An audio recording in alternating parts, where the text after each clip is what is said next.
ఒకసారి వాడు నన్ను అడిగాడు, డబ్బులు కావాలి అన్నాడు.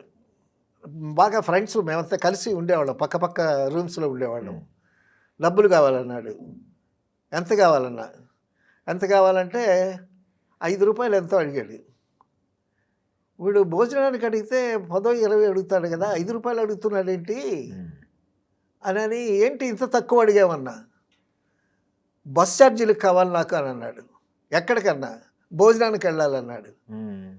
అక్కడ సుభాషిణి థియేటర్కి, పాండి బజార్ నుంచి సుభాషిణి థియేటర్కి వెళ్ళటం కోసం 12B బస్ ఎక్కాలి.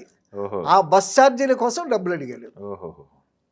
భోజనం అక్కడ ఉంటుంది కాబట్టి, భోజనం అక్కడ ఉంటుంది కాబట్టి ఒక్కొక్కసారి అక్కడ మీకు దొరికిపోయాడు. ఒక్కొక్కసారి వీడి దగ్గర డబ్బులు లేవనుకోండి, భోజనం అక్కడ ఉంటుంది, వీడు ఇక్కడ ఉండిపోతాడు. అలాగా.